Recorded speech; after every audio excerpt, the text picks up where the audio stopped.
A lot of Spring Boot developers write tests, but they test the wrong things. Some unit tests should have been integration testing, and sometimes they write even integration testing for a code that should have been unit tested.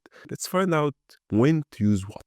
I have this project. By the way, this project is available on my GitHub repo. This is something I have created as a side project, and I'm going to be demonstrating the unit tests, the integration tests in this project. So I have this transfer controller. It's also a big project, kind of big monolithic application, but I'm going to be focused on just the transfer controller here. And we're going to be using this architecture, by the way, controller service repository. This is how I architect this kind of feature. So we have this controller which is responsible for creating a transfer. The transfer is basically we have a source wallet and destination wallet, and we want to transfer certain amount from the source to destination. So we have some kind of business logic that's happening in our transfer service. This is some stuff like related to idiomacy. Some other stuff may be related to how we save the transaction, maybe some relation to the wallet itself. So we have several relations, even so to the ledger, because we have another feature for ledger. So each one of those is somehow component. Like this wallet is another component. The ledger service is another component. A dependency service is just another component. I don't really want to walk you through every single line of code because it wouldn't really make sense just to explain my project here. The main point is testing. What happens here when we're talking about unit test is a broad term. You're testing a single unit. You're testing a specific area. You're testing a class. You're testing a whole component. Unit testing means you're testing a single unit. This unit has no specific limitation. What I'm trying to say, integration testing is under the unit testing.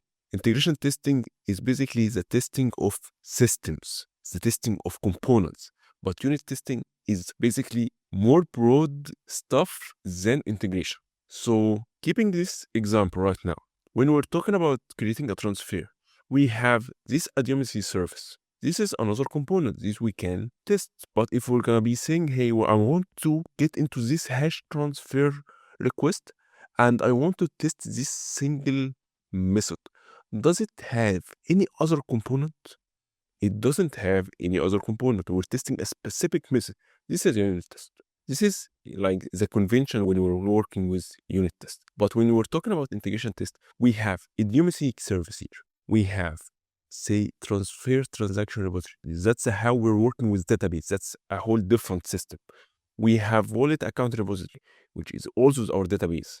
We have transfer transaction repository, which is a database. And let's say we wanted to work with microservice architecture. For example, this Outbox service, which is Kafka.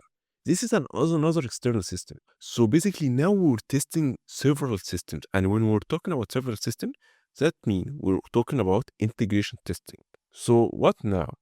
When you're talking about integration testing, you're testing components and here's the expected behavior for those components, because you want the flow from the beginning to the end to be completely successful, or as expected to be more specific, because some flows you're expecting it to be failure.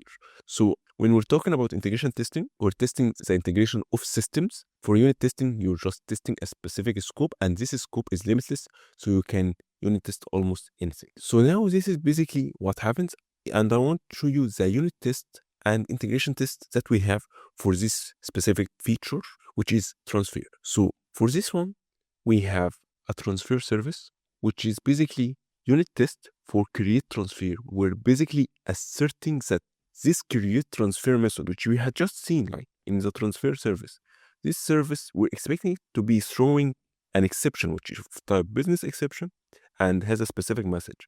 This unit test is scoped on this specific method, nothing else. And this is unfortunately like somehow when you're working with the unit test, you're specific to this scope. You can't really go outside this scope unless you expanded the scope from the service layer to another layer that is bigger. A bigger vision, like when you're talking about the controller, which is the beginning of the flow. So you have more responsibilities to have or more assertion to have. And this is what I'm going to be showing you right now. So here, when we're gonna be doing some kind of mock MVC where we're performing a post request, this performance of post request is based on the controller level. This means we're gonna be integrating the whole operation from receiving the request until receiving the response. And this is why we're gonna be expecting as that the status is 200, which means we're expecting it to be success, and we're also making sure that the available balance that's available in external system, which is our database, to be matching for specific value we have. So now you're asserting multiple systems.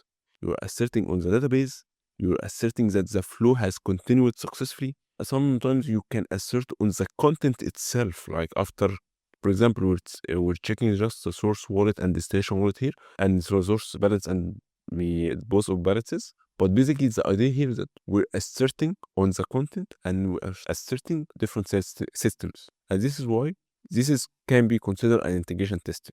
Also, one point I would like to mention when we're comparing between the unit test and the integration testing, the integration testing sometimes limits you to specific flows. Unit test can go lower, can go upper, can vary in so many forms. And sometimes if you want to 100% test cover your code, you need to be forced to make some kind of unit test that doesn't really make sense. For example, we have the mapper unit test here. This mapper basically we're mapping a null. However, we in no whatever scenario we would ever get this case to have a transfer of null. Why? Because the previous flow completely validates that we are getting some kind of value. We're not allowing this behavior. So since we're not allowing this kind of behavior, unfortunately, we're going to be forced to use unit tests if you're going to be trying to achieve 100% coverage. This is why we're going to be doing unit tests for a specific method such as mappers. And this is the implementation, by the way, provided by MapStruct. I didn't really implement this. MapStruct implemented it by default and it handles this case. So if you're trying to run your coverage, you will find out this branch is not covered. So you cover it through unit test and you wouldn't be able to use it through integration test system because there is no system here. So to recap, what is the difference between unit test, integration testing, when to use what?